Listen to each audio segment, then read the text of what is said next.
stops me. If I don't find a fast, never get home. Would it be crazy? Would it be crazy if this vodka ever freezer? Would it be crazy? Would it be crazy if I said that I didn't need that peace of mind? Need that peace of mind.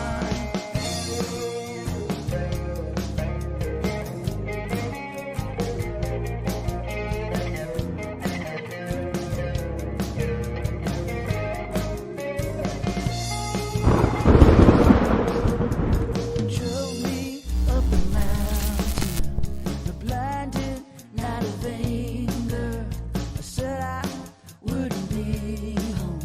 Do you apologize? Call it to forgive you. Only answer, if I don't find a fast horse, I'm never getting home. Would it be crazy? Would it be crazy if this vodka in the freezer? Would it be crazy? Would it be crazy if I said that I didn't need that peace of mind? Need that peace of mind.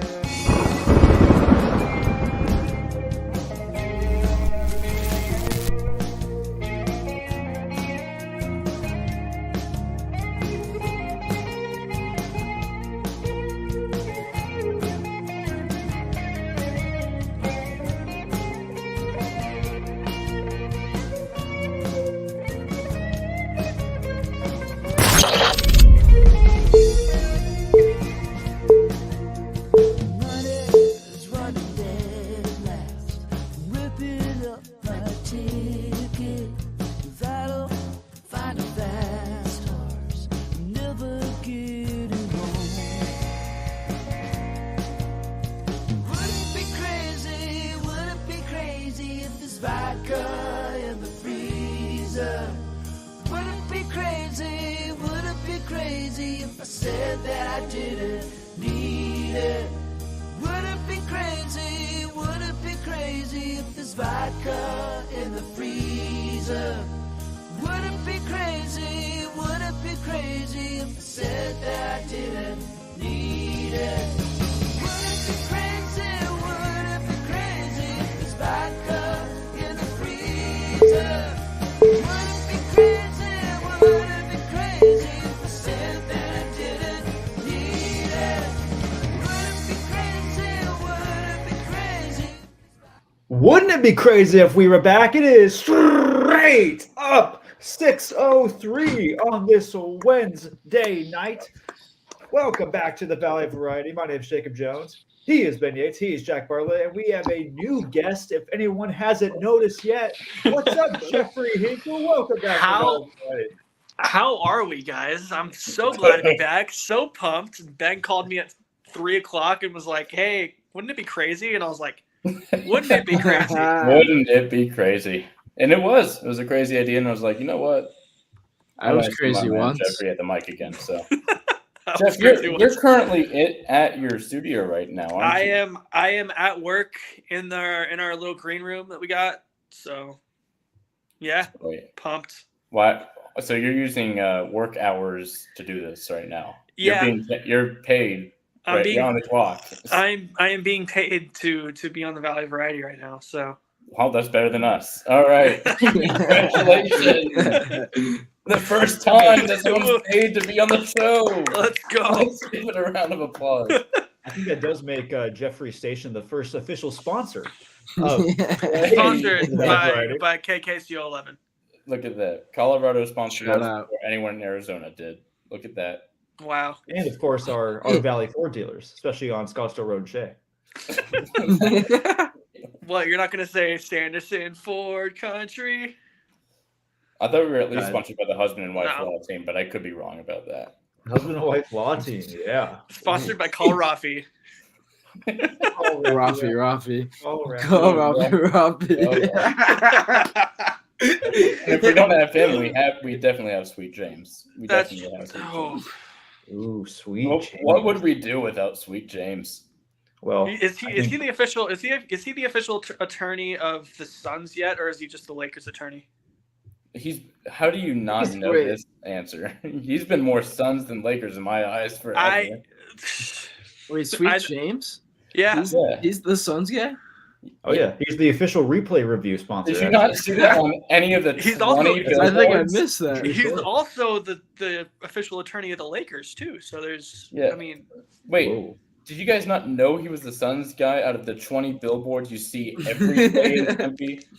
Okay, well, I haven't been in Phoenix in like a month, Ben. I haven't been in Phoenix since December, Ben. Any Suns game we've been to, I see Sweet James replay review every time the refs check the monitor. It is Sweet James everywhere, and they check that monitor quite a bit, y'all. A lot. It is a sweet James dynasty around here. Sweet James Talk is about- getting that sweet bag of cash, if you know what I mean. You talk about like Lakers Sure. dynasty. I think it's the sweet James monopoly taking You're damn over right. national basketball. You're damn right.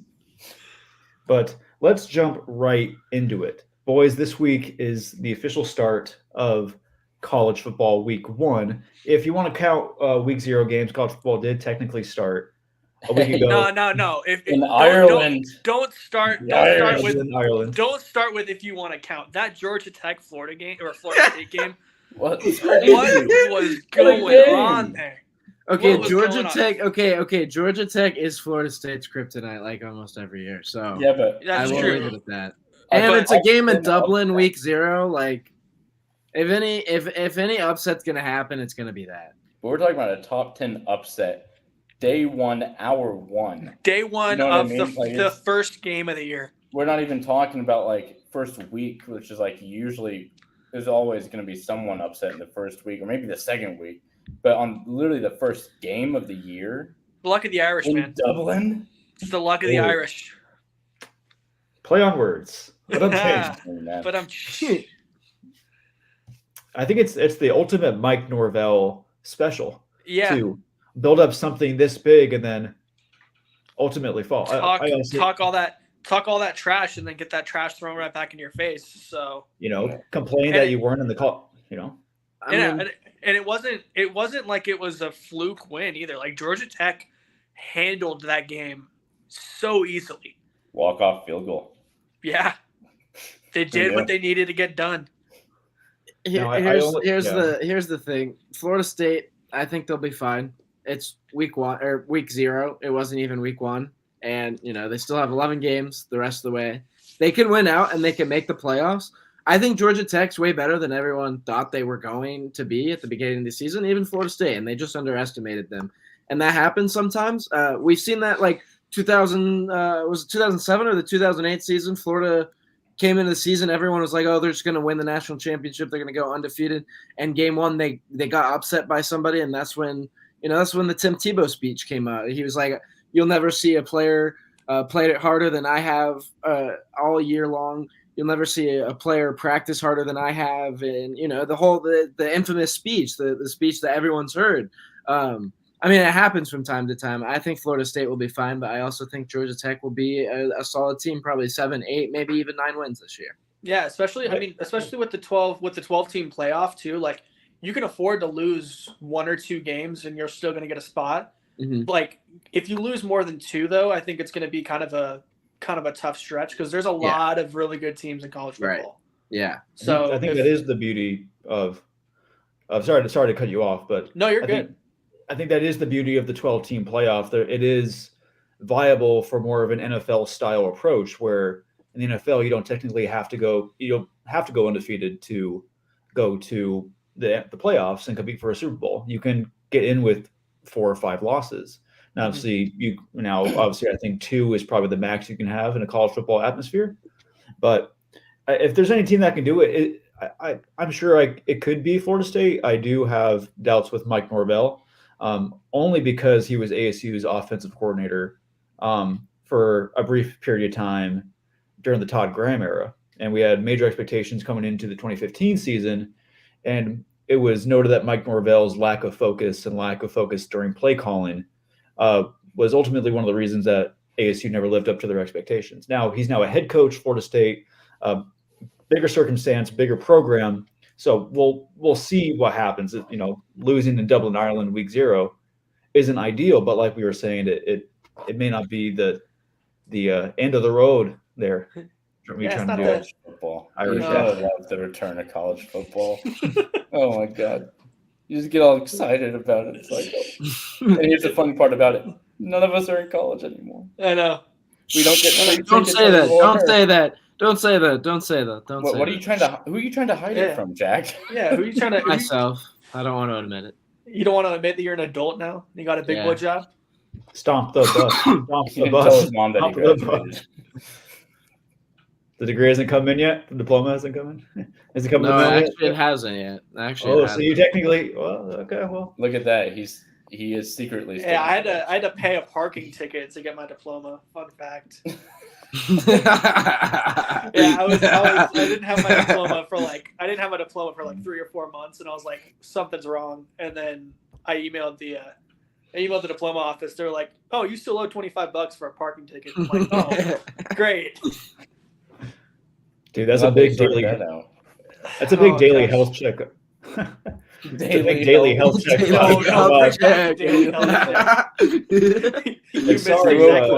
You missed 2 daily health checks. Change your password really quick, and so you can log back into ASU Right.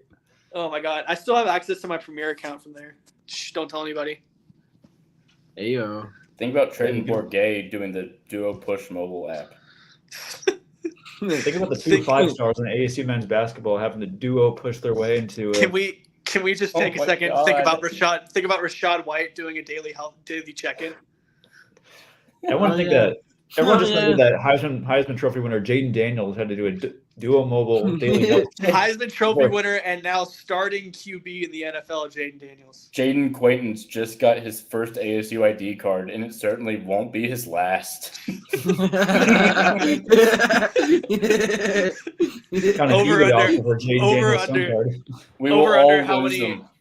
Over under how many fakes is Jaden Quaintance going to lose at ID? I wasn't talking about that. I think I misheard you. How many Sun Devil ID cards is he gonna lose? That's what. That's what I meant. That's what I'm talking about. Sure. That's actually a nice little transition. If someone ever makes a fake ASU ID card, I need to find you. Why are you doing this? Dude, low morals, man. Speaking of whoever just said over under, that does lead me to a topic. Obviously, the school that we all went to, ASU football, their over under is 4.5 wins this year. So just quick prediction. I'm gonna go on record. I'm taking the over. 4.5 wins. They can get 5 wins. Listen, if College Football 25 has anything to say about it here, we're going for 8. We're gonna have at least 8 wins. Jones, what? Let me tell you. We're gonna be an 8-win program. I've turned ASU into a dynasty. What? You know, we're gonna do it. Insane. 8? 8 is kind of insane. What? What are you doing with 8? No, I'm not gonna predict 8, but I'm saying in my CFB 25, we are currently in the Fiesta Bowl. So he put Cam Scatterville at quarterback and just let him run. He's just doing constant sneaks. Just run the wild scat, dude. Run the wild scat. Jack, as a famous announcer once said, "Scataboo, scatter can, scatter touchdown." That was. I do think AC can get to 5. I mean, look at like the wins we should have had last. We were like 3 wins last year, right? Yeah. And then could have beaten Washington. Played like Fresno State. Played like it had every right to beat USC in my opinion. We outplayed USC in that game. Outplayed Colorado too. We forgot about that. We lost to Colorado by 3 points. I know. That's why I'm saying like just don't. People are underestimating the Sun Devils. Like they're not as bad as people think they're going to be, and I think the Big 12 is a lot less hard of a conference than people like give it credit for. I would agree. I don't know, man. I have pulled up the schedule. Utah, Kansas is gonna be Let's good. go, Jack, Oklahoma Jack, State's gonna be good. Wait, Arizona's gonna be no, good. let's Shut up. Hold on. Let him- I have the schedule. Let's do this one. Slow down, Jack. Let's do this one game at a time. One game at a time. We have Wyoming, the Cowboys. Win. Yes, we win. One win. Mississippi State, an SEC school. No, that's No, lost. I'll take the Loss. We have Texas State as a third. Win. They can win that. They can That's win a that. dub. They can win that. 2 games. Texas Tech. Loss. I say loss. Loss. It is a 50-50, but it's a loss. shootout win for me. There is. Shootout. Oh, okay. Right now we're You at mean 2-2. 50. We're looking at 2. We're looking at 2. We have 22nd ranked Kansas Jayhawks. Jack, I know what you're going to say, but I don't care. No, it's a loss. It's a loss. Oh, okay. It's a loss. Yep, it's a loss. I'm realistic, unfortunately. Utah, ranked number 12 in the country. Loss. Loss. Yeah.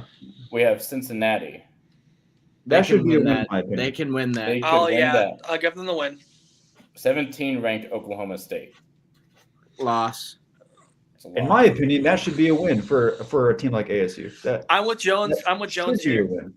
I'm with Jones here. They have the opponent. They have the opponent familiarity too because they've played them 2 years in a row. Now 3 years in a row. Yeah. They know what they've done wrong the last 2 years. You might as well fix it. I Jeff think Gundy other- isn't gonna change his offense anytime soon.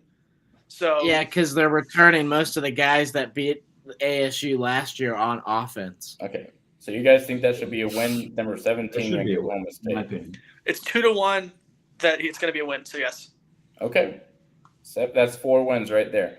So now you have Central Florida. Tough. That Is Not that ranked. is that at I'll is give that them a close. at, I'll give them a close No, loss. it's at Tempe. is that Tempe? I'll still give them a close loss, but if it's, I mean, even though it's at Tempe, if it was at UCF, I'm sure. I'm saying Yeah, if that's it was for at sure the bounce loss. house- How are you House. guys? How are you Yeah. guys having ASU beat Oklahoma State but not UCF? That's what I'm saying. Because Jack. the high of beating Oklahoma State for a we team are like ASU. stupid fans. Well, dude. because We're we've played because stupid. ASU's played Oklahoma State in the past. There's also that. Okay. yeah, but this Give is us a not lot the of same unfamiliarity. ASU. Okay. Let's just Central Florida is a loss. We got it. Kansas State, ranked number Loss. 18 in the country. Loss. That's I'll a give them a loss. loss. Probably Okay. loss, yeah. We have the Mormons, BYU. Loss. That should be a win in my opinion. BYU. So Look, it- Jones, I have to ask you this. Should be and could be are different things. Will be very different thing. So should be Well, a win. I- Are you I- counting it or? I'm going to say it's a win, but I'm also waiting to see week one because it's a very, very different attitude Okay. than last year's ASU team. Before week one, a self-imposed bowl ban was put in place. So it is a very different team from the first practice of the year to week one. So Sure. Kenny's, because Kenny's because not, the infractions were put into place in April this year for the postseason ban. They still have a postseason ban. right, but Okay, Right. now we got Kenny- one more. We got one more. Go So ahead. you say that's the 5th win? Is that what we're saying? Is against BYU? We have 5 wins against BYU. All right. Now it's the Wildcats, number 21 in the country. that's a win. loss. in Tucson, that's a loss. What? That's a win. Jeff, what? It's in Nah, Tucson. Jeff, what? Listen. Hear me out here. The Wildcats have a good QB and they have a good receiver. Other than that, What do you What do mean they have? other than What do you mean? What do you mean other than the that? 2 things that we don't have? they have a good receiver. They have all Gunnar right. Maldonado, a free safety who was all Pac-12 last season. Gunnar Maldonado or Jesus Christ. Jacob Manu was all They Pac-12. wiped the floor with They've us got last they've year. got a couple of linebackers, a couple of guys on the defensive line. I'm gonna be. They the got a few optimist. other receivers too. It's Listen, I'm not gonna be the optimist in the McMillan. room. I'm gonna be the optimist in the room. I think ASU can do it this year. that's not optimism. We're not- That's delusion. Yeah, that's right. Stand on that, Jack. Stand on that. Jones, That's 100%, Jones, are you with me? dude. So I'm gonna touch on this real quick with the ASU U of A rivalry, because I've been a part of my entire life. U of A fans only hold on one game the entire year, and if it's in Tucson, That is true. that is the most. No. I know for ASU fans, the most important game of the year, but in Tucson, there is nothing else going on. There's no professional sports team in Tucson. U of A is the professional sports team. They hold on the ASU game for their entire damn life. And even the worst U of A teams in program history have a fierce record of beating ASU at Arizona Stadium. The only year that ASU really got them was 2020, but there were no fans in the stands, 70-7 game, and U of A was a very, very bad team that year. So I'll give it to U of A because of last year's successes. It's going to take ASU time to get back to the point where they can beat the Arizona Wildcats. We're also just forgetting that Jed Fish just up and left U of A too, and that they're going into this season with a brand new head coach. Mm-hmm. Yeah, but Brent Brennan I don't think U of A will be as good. And the FCS. I don't think U of A will be as good. They're not going to be good enough for top 25. I agree with you there, but I don't think they're going to be. They're ranked preseason top 25 though. Yeah, but they're not going to be holding that. I think they will. Okay. That's a hard thing to happen to a team. Have a head coach bail. And that's why you guys say I'm delusional here, but there's reasons as to why it could happen. No, I'm certainly with you, Jeff. It's the fact that any rivalry is a different game. It doesn't matter how good that other team is and how bad the little brother of the teams are. They will fight neck and neck the entire game. Most situations.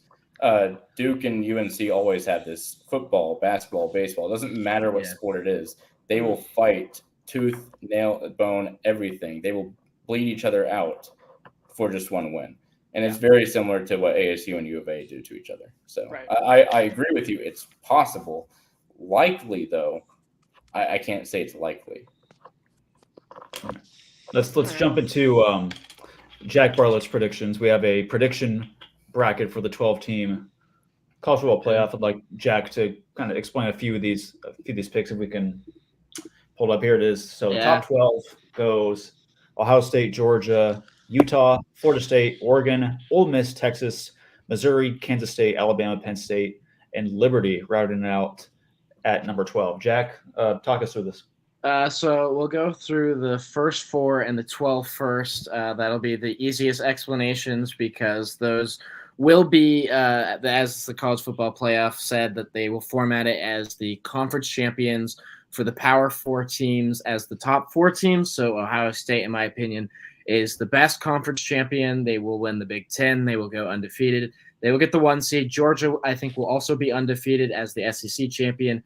But I think they will be ranked just a little bit weaker at 2.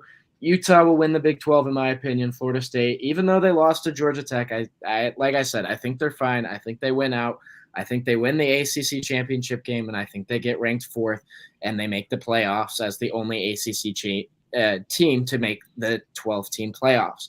The 12 team, as they've said, will go to the best-ranked Group of 5 conference champion. I think that will be Liberty. There's a couple of Mountain West teams that might be there, but they were also shaky to end last season. All of them were. There was like 3 or 4 of them. Fresno State, Air Force, a couple of others that were like, oh, they could like make some noise, knock on the door, but then they ended like 9-3 or 8-4. So I think, in my opinion, Liberty has the strongest case to be the 12th team. The rest of the way, Oregon, in my opinion, is one of the top teams coming into the year. I think they're a top 3 team going into the season. What really hurts them is just being in the Big Ten. If they were to be able to beat Ohio State, I think they'd be the best. They'd be the number 1 ranked team. I don't think they. I think they beat Ohio State in the regular season. I think they lose to Ohio State in the Big Ten championship game, and then Oregon will, I think, make some noise as the 5 seed. We'll get into that in the bracket in a little bit. Ole Miss, I think, is going to be really, really solid, even though they lost Quinshon Judkins to Ohio State. They've still got Jackson Dart and a lot of offensive talent. Texas and Mizzou are, again, going to be some of the best offensive teams in the country. Luther Burden, I think, is the best wide receiver in the nation. K-State, Avery Johnson is just a really, really solid piece. Yeah, again, even though they lost Will Howard to Ohio State, Avery Johnson performed really well last year, and he's a guy who's got a lot of potential, especially as kind of a younger guy, and in the Big 12. I think they're one of only 2 teams in the Big 12, them and Utah, that make the 12-team playoffs. The rest of the way, it would be Alabama and Penn State, of course, in the SEC and the Big Ten. I think there's a couple of teams that could make it in over Alabama and Penn State. I think for right now, those are the teams I feel most comfortable putting in. But there's definitely a toss-up there. I think we could see Oklahoma State. I think we could see Tennessee, even Arizona or Kansas are teams that could be in 10 or 11. It's more than likely, in my opinion, that it's Bama and Penn State. Drew Aller, Jalen Milroy just kind of have a little bit more veteran experience and some of these, bigger moments and national stages than some of those other teams do. And that's kind of what we have here. The 12 teams that I think will be in our first ever 12-team college football playoff. So, Jack, I got something for you. Yeah. You want to talk about big stage and national moments, and you leave out the defending national champions. Like, Michigan's nowhere to be seen on this list at all. Yeah, I was about to ask about that one. Like, they lost. I get it. They lost a lot of guys to the NFL, but like, I mean, they didn't just lose a lot of guys to the NFL. They lost, kind of the most important piece, their head coach. I mean, yeah, but if you're saying that their head coach is that big of a thing, then why is Alabama ranked at number 10 and not higher? Yeah, I mean, I agree with Ben there. Like, you lose Nick Saban. Bama lost Nick Saban, but they were able to replace him with the head coach that was the runner-up last season. And in addition to that, most of the guys that were on defense and on offense, they stayed with Alabama this last year. So they didn't lose even close to the amount of production that Michigan lost. Fair, but like, how much of that Washington offense was Kalen DeBoer, and how much of it was Michael Penix in Kalen DeBoer's offense?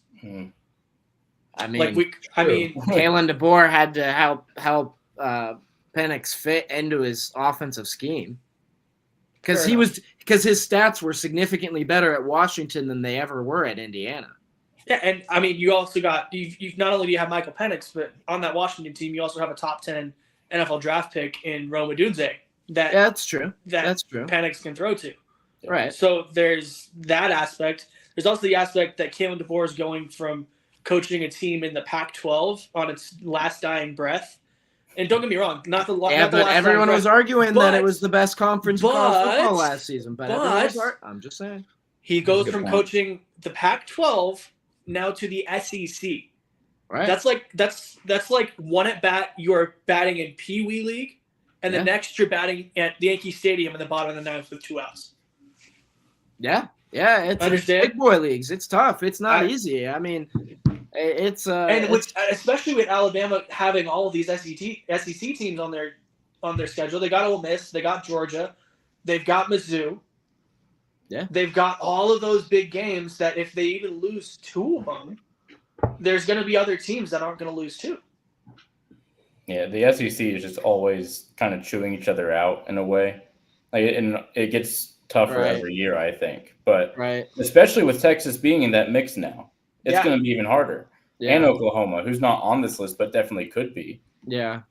Both of them are now in the SEC. And the outside looking in of this top 12 is immense already on its own. And all of it is kind of SEC or former Pac-12 or Big Ten.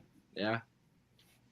So let's jump into the bracket that Jack has. Let's look at his national champions. Let's do this real quick, and then we can jump into the NFL. But Jack, let's talk over these picks. So the first round is not on there.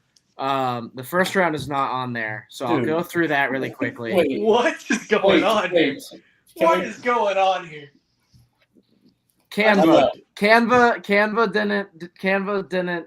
Time out. I'm not talking about your graphic design skills. I'm talking about your logic. Yeah, we're talking about everything else mentally wrong with you right now. No, this is a good bracket. Why is Ohio State losing to Mizzou is a good bracket? Hold on. Let me take.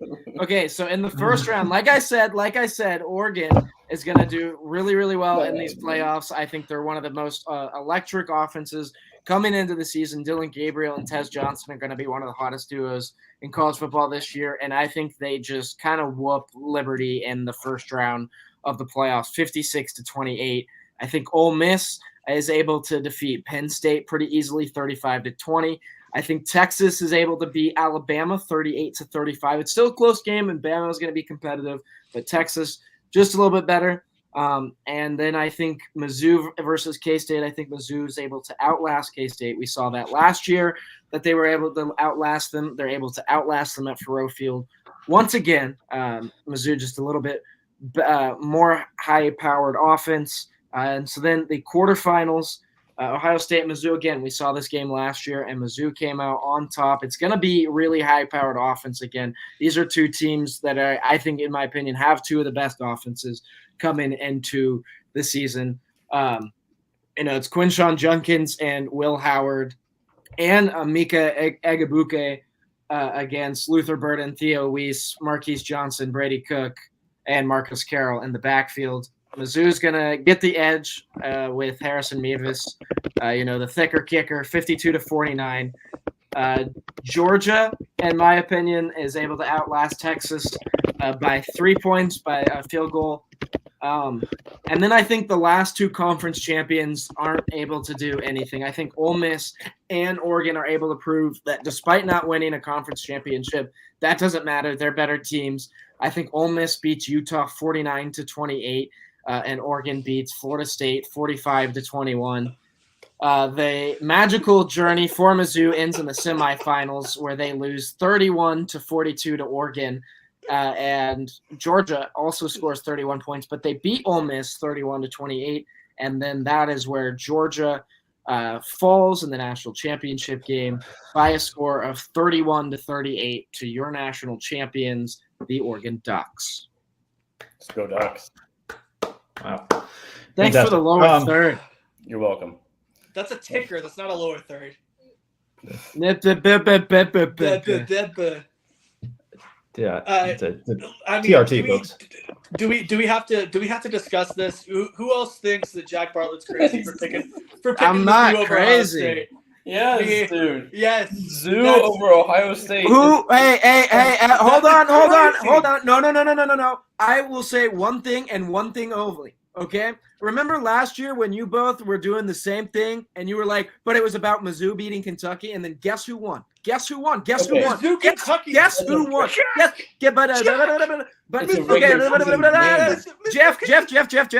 When you were like, you remember when you were like, when Mizzou finishes in the top 10 and they win a New Year's Six bowl, I'll say MIZ. And guess what happened? Guess who in the group chat had to say MIZ? I'm just saying.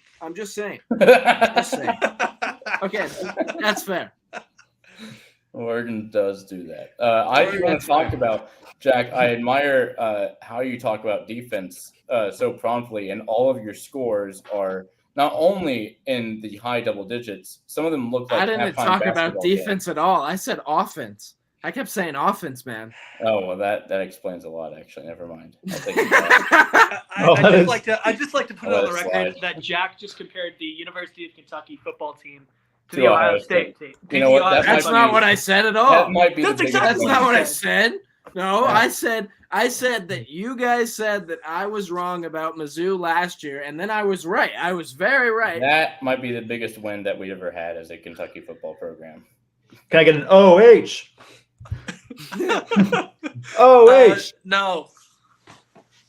Hey, but I also compared Mizzou's win to Ohio State from last year, which did happen in a New Year's Six bowl.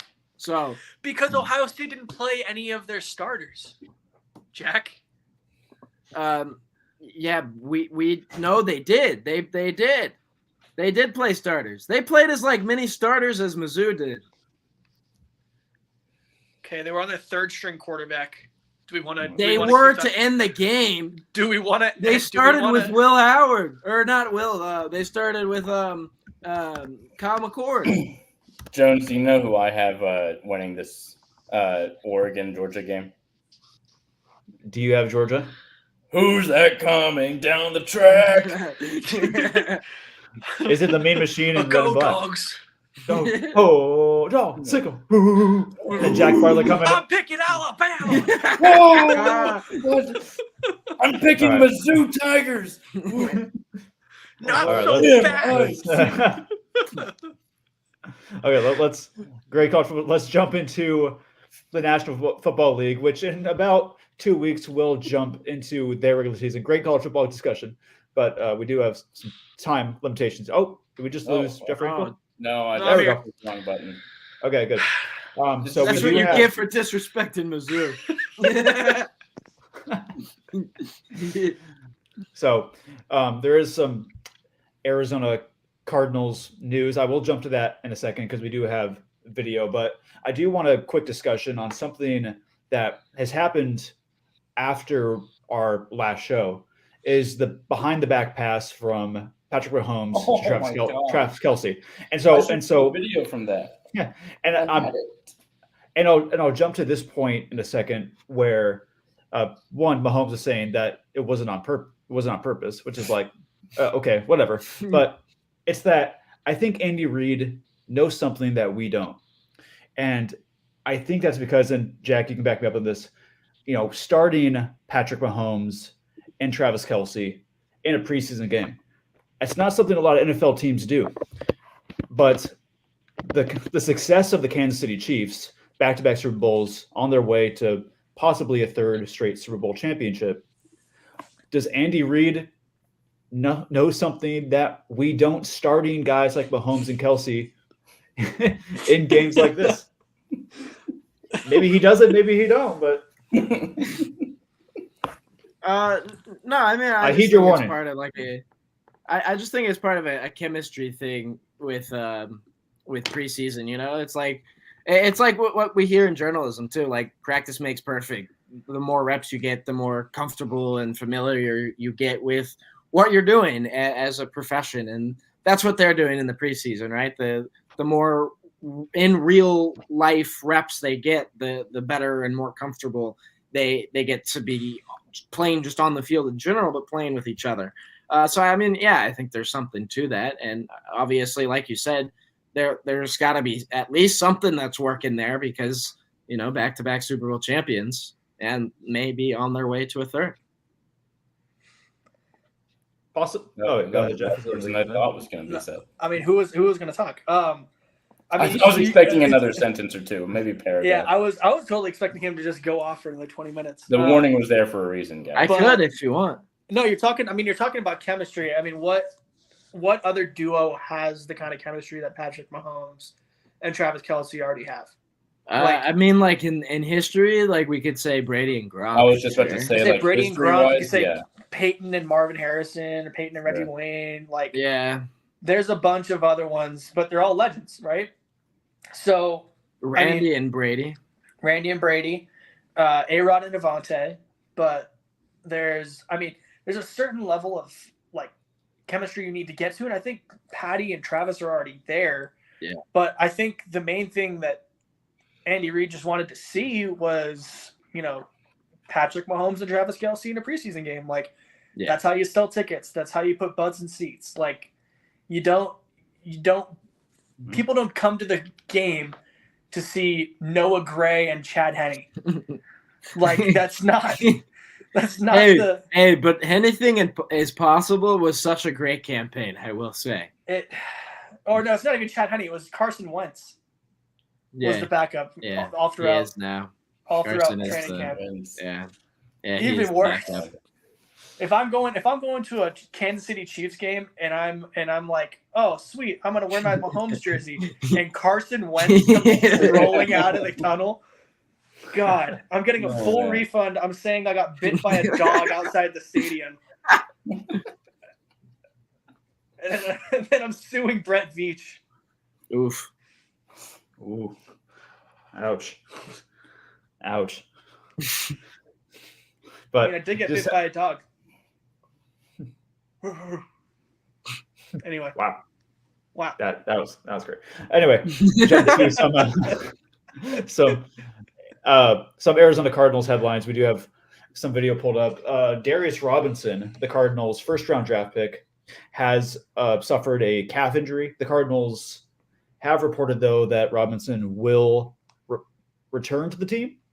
It's expected not to be week 1 against the Buffalo Bills, but Darius Robinson will return to the team.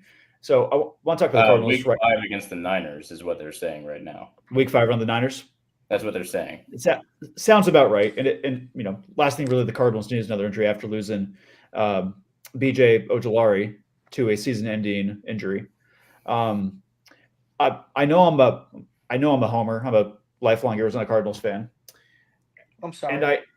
And I yeah. But I'm gonna stir the pot a little bit here and say, I could see the Arizona Cardinals being a team like last year's Houston Texans, and I'll explain why. So the Texans last year, all the talk in before the season started was that they were also trying to get Marvin Harrison Jr. It was supposed to be a C.J. Stroud, Marvin Harrison Jr. team up of the century, which was supposed to be their future. Texans went on a great run, made the playoffs. Now, I'm hard-pressed to say that the Arizona Cardinals are going to make the playoffs, but the Texans coming in as a sleeper team, a team that no one expected, with a good atmosphere finally in place with head coach DeMeco Ryans, is something I could see very comparable with the Arizona Cardinals and Jonathan Gannon. So a new environment, a new vibe with the Cardinals, feels like a lot more family oriented than when Cliff Kingsbury was the head coach of the Arizona Cardinals, and they had a lot of talent, but they had arguably one of the worst head coaches, not only in the NFL, but in college and football altogether. And so I think Gannon's brought a different vibe. I don't know if the Cardinals have enough to make the playoffs, but I did want to make the case that I could see the Arizona Cardinals being a sleeper team that teams could sleep on, could look down on coming into a game, and the Cardinals pull off a few wins down the stretch, get to 8 or 9 wins down there, and find themselves in week 16 or 17. Hey, if we win the last 2 games of the year, we might just find our way into the playoffs. All right, let's do it. Let's have Cardinals versus Bills. Who's winning that game? The what? Oh, Bill. All right, so that's okay. no wins for Cardinals. All right, Rams versus Cardinals. Who do we have there? Rams. That's it. Hey, Rams. State Farm. Probably Rams. I'm not even going to talk about Lions, Cardinals. We all have Lions. Commanders, Cardinals. Cardinals. Okay, we have one Cardinals win. Niners, Cardinals. We all have Niners. Packers, Cardinals. What are we thinking? Cardinals. Go, Pack, go. Cardinals. Okay, I'm going to say a hot take. I think go. that week 5 game with the Niners, that's a Cardinals win. I'm going to go on this record. I think I'm going to the Cardinals win that game. Yep. Because he's got a point because the NFC West, they all kind of like have a weird like ownership of each other. I'm eclipsing Jeffrey for that one, but Jack Bartlett is not crazy. Dub take. Boom. I don't even know what the W take was, but it was probably the Mizzou stuff. That was from literally a minute ago, so probably not. Oh. Okay. Well then, anyways. So anyway, I took the over. How about Chargers Cardinals? How do we feel about that one? Chargers. Okay. That's up in the air. Probably Chargers, but wait. Chargers? Okay. Cardinals are winning that. Chargers are not going to be good at all. Chargers are not going to be good at all. No, they're going to be bad. Jack, what? You forget who their head coach is. Oh, big scary Jim Harbaugh. Oh. Ooh. Jim Harbaugh with Justin Herbert. Are you That's mad? It. That's the only two. Cardinals, Dolphins. Insane? Cardinals, Dolphins. Give me an answer. Dolphins, easy. Yeah, I'll take Dolphins. Okay. Yeah, I guess so. Bears, Cardinals. Cardinals. It's Caleb Williams. Birds. Right? Give me the Birds. I'll take the Cardinals in that. Give me the Redbirds. I'll take the Cardinals. Okay. The New York Jets. Cardinals. All right. The Seattle Seahawks. Cardinals. Where? Cardinals. It's in Seattle. Cardinals. Still Cardinals. Okay. The Minnesota Vikings. Ooh, that could be the Cardinals too. Okay, yeah. Hear me out. That could be the Arizona Cardinals. And no JJ, man. No JJ. No JJ. No Kirk Cousins. Sam Darnold breakout year incoming. Right. The Seahawks again, but now in Arizona. Seahawks. Yeah. Okay. Patriots. Oh, Seahawks. Cardinals. Cardinals. Carolina. Cardinals. That could be another Cardinals. How about the LA Rams in LA at SoFi? The Rams. I'll give them the Rams. I'll give it to the Rams. Okay, the 49ers in Arizona. Niners. Probably If Niners. it's in Arizona, then probably Niners. Okay, here's what I've counted. If we're talking about without 40, okay, Jones, earlier you said the Niners would lose in San Francisco. Are you still sticking to that one? Yep. Okay, so if we're going with Jones' logic, with 49ers at least taking one L in the Bay Area, by the way, that is 9 wins. That's enough. The Cardinals are not a 9-win team. No, they are not. No, they could be. They could be. Not They yet. are not a 9-win Yes, team. but they will be later this season. I'm Week 17. with Jones. I'm actually with Jones on his take. I think he's right. That they'll take one game against the Niners. Going to prep that mini camp and the summer, that whole team, like, they felt so refreshed, and like it was a breath of fresh air from how they were starting last year, and it just felt like it was different. Like, this team was like ready to go, and that they know that they were going to be ready, and that they were going to be healthy, and that they had the guys who they were like they felt comfortable in competing with and against. And like, that's a team that Houston kind of was this time last year too, of like, okay, like, yeah, we weren't 100% on Tank Dell or CJ Stroud. And right now, yeah, sure, like, there's some skepticism around guys like Kyler Murray or even Marvin Harrison since he's a rookie. But like, I think they know what they're capable of, and I think they're going to show us this year. Especially when, like as Jones was saying, like when Darius Robinson comes back, who was also a first-round pick for the Cardinals, when he comes back. Oh, by the way, I just have to throw this in here. He went to Mizzou, by the way. Anyways, anyways, back to the Cardinals. When he comes back, and when BJ comes back too, like, this is a team that, like, I don't think you're gonna like want to mess with. He's out for the year. Oh, yeah. Wow, that's tough. Tough. That's why they're not a 9-win team. Without BJ and without a strong secondary that they don't have, they are not a 9-win team. Yet. No, you know what? I'll make the case. And the only reason I remember the Houston Texans is because I watched an NFL season preview, and for some reason I clicked on the Texans instead of the Arizona Cardinals in 2023. Don't ask me why. I don't know why. But so people were calling them like a 3 or 4 win team. They said down the stretch, Texans will want to start losing games to get Marvin Harrison Jr. Texans went off. So people had the perception of the Texans as an organization-wise with a young quarterback that didn't have enough experience in the league that was skeptical when they said, well, just not working yet. But have you ever heard the saying benefits off of that? Have you ever heard the saying that defense wins championships, Jones? Look at the top picks. Look at the 2 top picks of the last 2 years for the Houston Texans, and tell me that that's not a championship winning draft. 2022, they pick up Derek Stingley in the first round. Absolute dog at corner. Yeah. And then the pick after CJ Stroud, they go out and get possibly the best defender in the 2023 draft in Will Anderson Jr.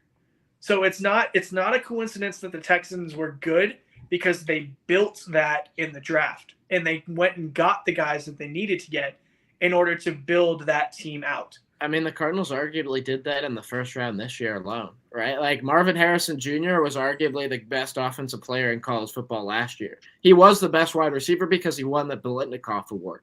I mean, like, that right there was a position that they needed, and they filled it with a generational talent. And then to end the draft, the first round, they got Darius Robinson, who was I'm pretty sure first team All SEC guy last year, and they also filled a position on the defensive line that they needed.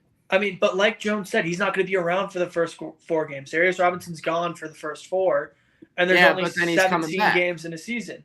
But he's coming back. He's not out for the whole year. So I think the goal for the Cardinals in that stretch, until you get him back week 5, and I think it's gonna be a big game. That's one of the reasons I say week 5 Cardinals win. You get that refreshed group against the Niners. Try your best to go 2-2. Yeah. I know it's hard, but try your best to go 2-2. Try to get a win over the Bills. I think the Bills are a winnable winnable game. I don't see them winning it, but I could definitely see the Cardinals going into Buffalo and beating the Bills. If you have to go 1-3, that puts you in a position where you have to win the Niner game. But if you're 2-2, that leaves that Niner game with all the confidence in the world. And then what happens if you beat the Niners? What, 3-2? What happens if you lose the Niners? 2-3. It's not the end of the world. Try your best to go 2-2 so you don't put yourself in a situation when not BJ Ojolari, but when Darius Robinson comes back, put yourself in a good situation. Anyway, get ready to cause some chaos, folks. The Cardinals are coming, and I'm warning you right now. Watch out. Don't let the birds get hot. Don't let the birds get hot. Don't let the birds get hot. Caw-caw! Anyway. That's gonna be our new. What the hell, Jack? That's gonna be our new. He's on the bird feeder. You know, like a Ring doorbell, like on a bird feeder.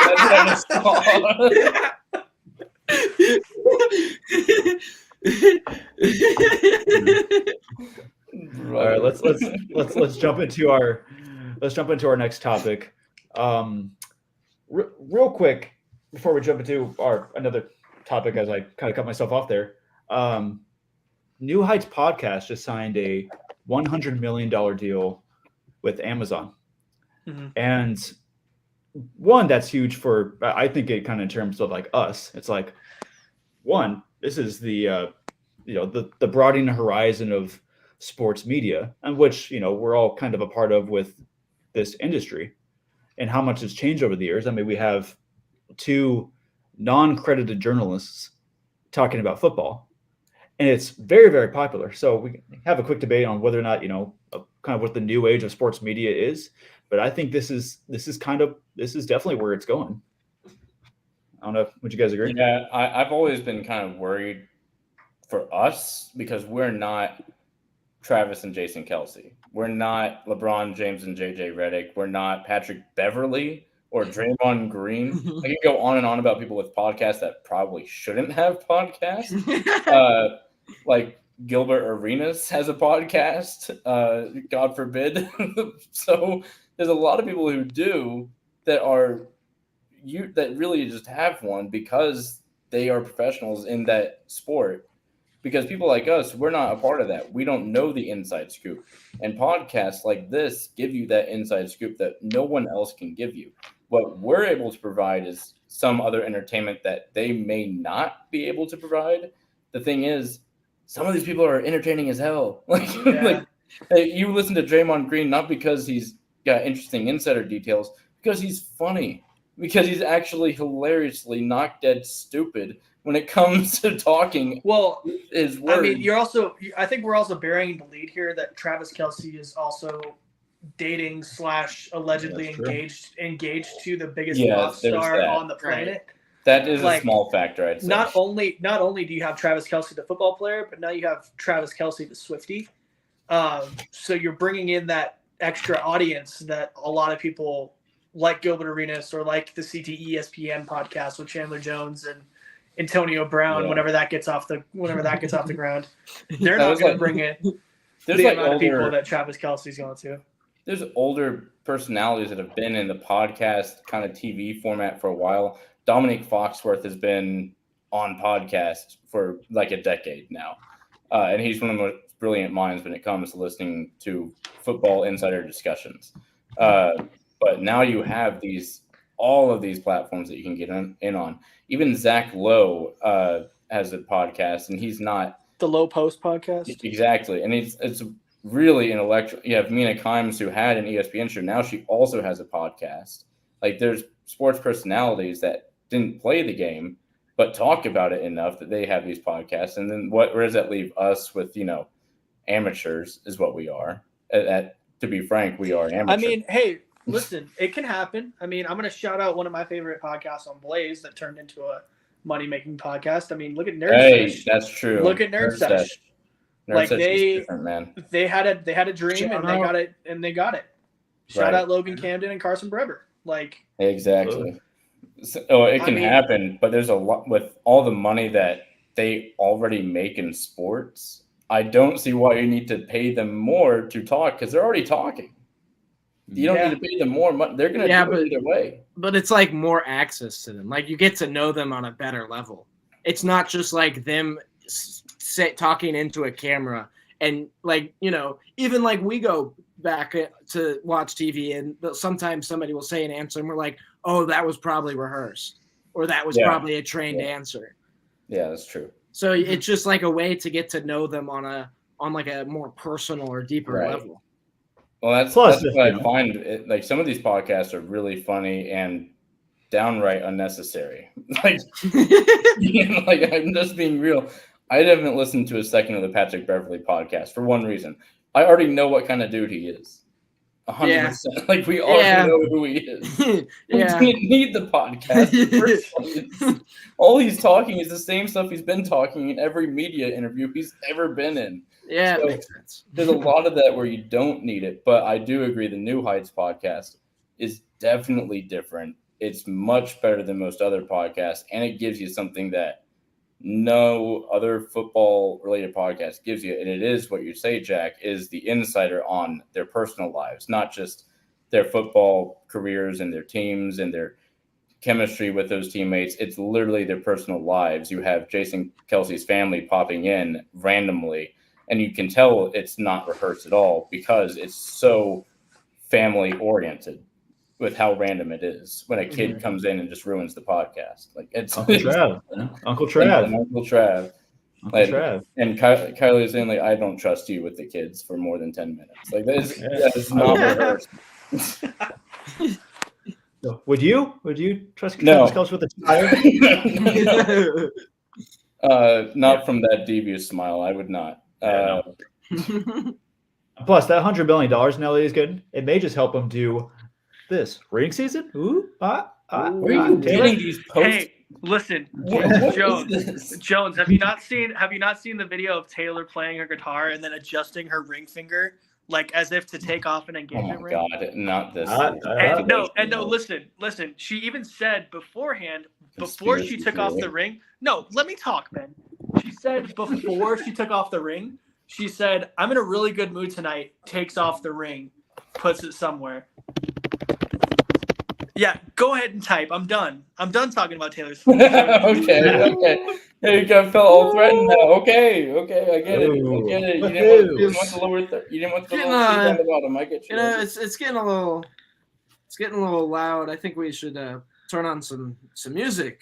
Oh, oops, my phone slipped. Oops.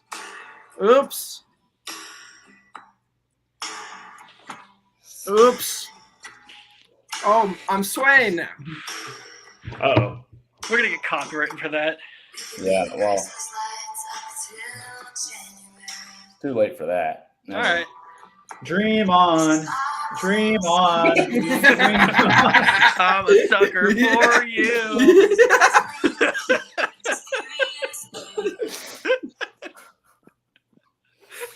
Hey! Crazy. Yeah, I was crazy one. Do you see the girl over there? Do you see the mouse over there? Oh boy. Anyway, hey guys, look at this funny little game we could play. Where do you want to sit on the plane?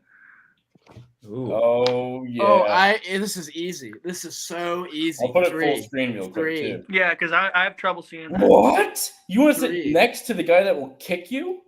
He's the guy that's kicking your chair. Okay, first of all, he wouldn't kick me, and so he would kick the chair in front of me. And two, it's a window seat. That's like easy money. See, Jack, that's why I was looking at the number 4 chair. Not only because our boy Tom Chambers is right there.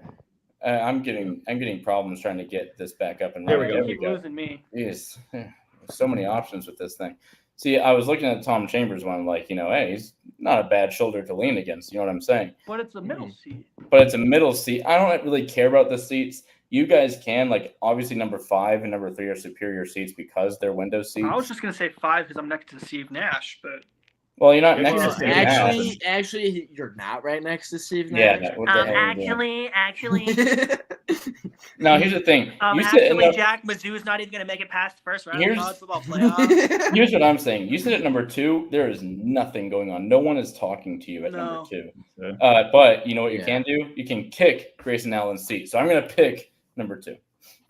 I'm gonna go and pick. But wait, how is this he's playing He's City? gonna kick your seat.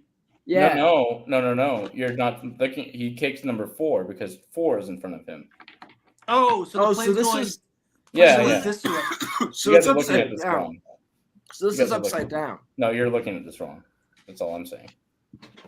No, it's facing the plane seats are facing they're facing you. The plane seats are facing you right now. Oh, okay. Oh, okay. Now you see it. Okay, very good. Now we can have a civil discussion about this again. Devin Booker, number 6. Come on. I was just gonna say number 6. I mean, one Devin Booker, and then you can also talk to the Brazilian blur, Leandro Barbosa. He could talk to him. He could talk to him. Number 1 is very book. You have a very cute aisle in number 1. I just gotta say. Yeah. Alvin Adams and Bol. Yeah. Don't hate that. Bol at the back of a plane with that little leg room. He's gonna be complaining the entire time. I'm gonna tell you right now, I don't want to sit in number 3 because 1, Bol's legs are gonna be over Kevin Durant, and Kevin Durant's arms and legs are gonna be over 3. And then you have to sit next to that guy. That's why I'm saying 5 is the superior pick. 5 is a great pick. I'd hang out with Grayson. EJ's a good guy. I'd get a drink with him on the plane, and then I'd try and bug Tom. Tell him that I'm on Valley. If I wanted to bug Tom, I will sit at 4, and I will I will not think twice about it. Like I will. Ben, you could sit at 6 and bug Tom. What are you talking about? I can sit anywhere on the plane and bug Tom. Tom Chambers. We're in Yahoos. Yeah, he'll just shout back. You still there on the plane? Security. 5 is the superior pick. Flight attendant, there's a guy sitting at number 5. I just don't want him there anymore. Yeah. He's just giving me a nasty look from across the entire plane. Oh. That guy's beer is really big in his tiny hands. That is Tom Chambers. Sheesh. I want to sit at number 8 though and just throw things at him though. Like me and Chuck would just throw stuff at him. It'd be really fun. Over Bradley Beal. Yeah, and Tyus Jones. We'd have to throw a couple things over it, but we could do it. We'd make it work. It's first class. Come on. Yeah, that's true. Don't deny that little curtain. 4 would be quite the spot for you, because you'd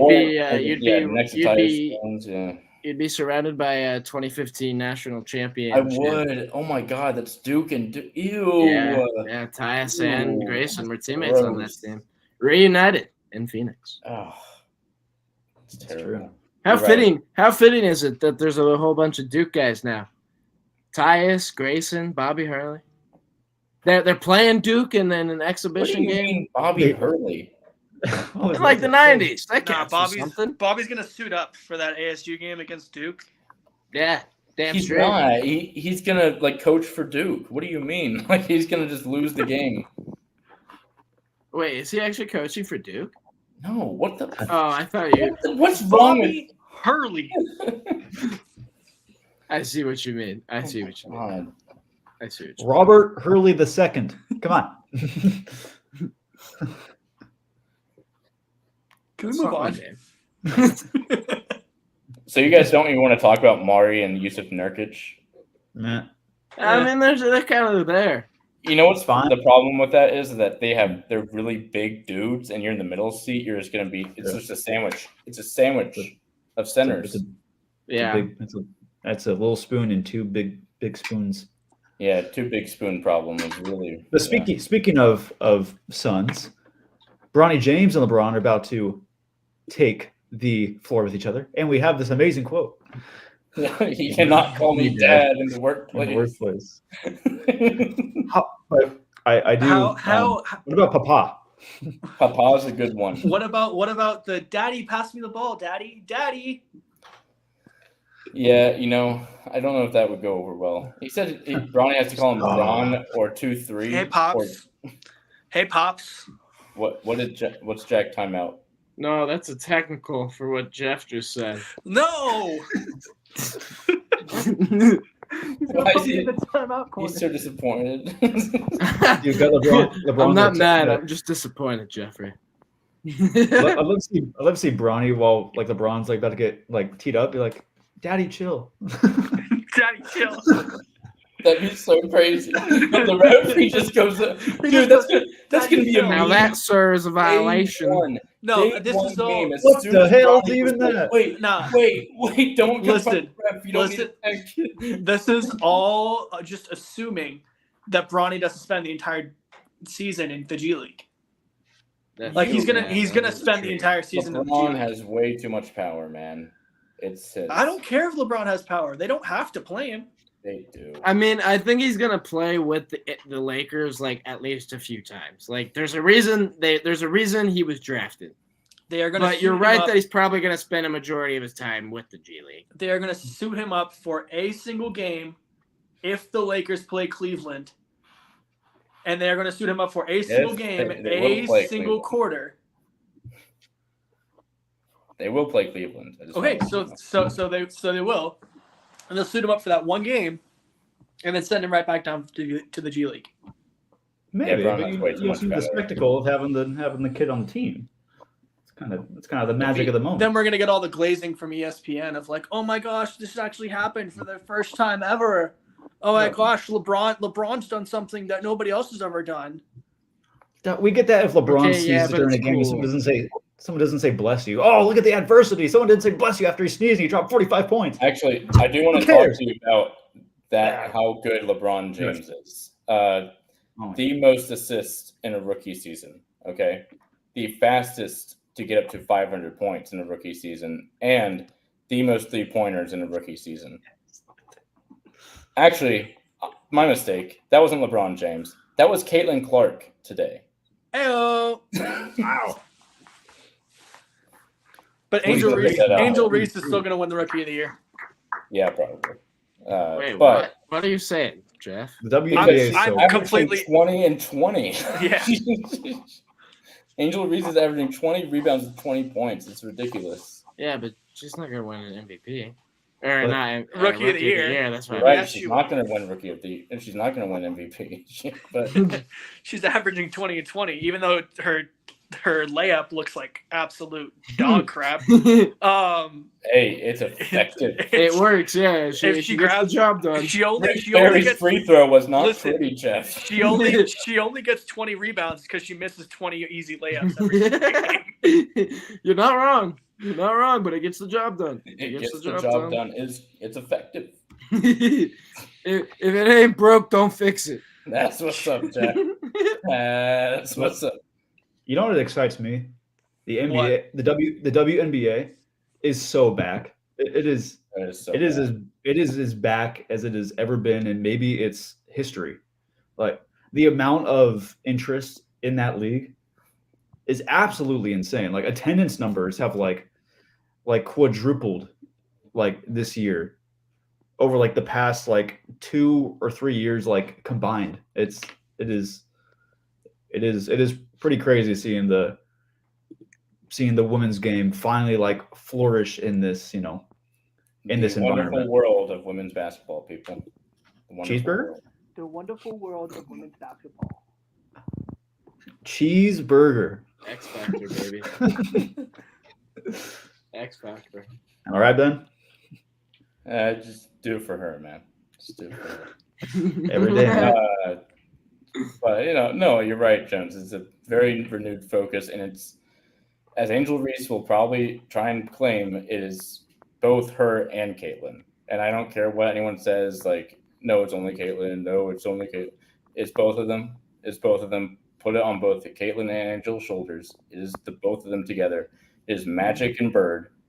We're just forgetting. It is not a one-woman show. We're just forgetting now that Cameron Brink is coming back next year. Yeah, she's been out all season. Into the league with Paige Beckers and Haley Van Lith. Yep. That is going to be ridiculous. Yeah.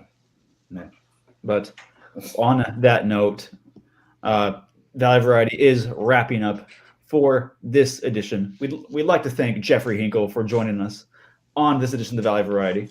Of course, always a pleasure, guys. As we get ready, and we will see everyone next time. Baby. Baby. Amen.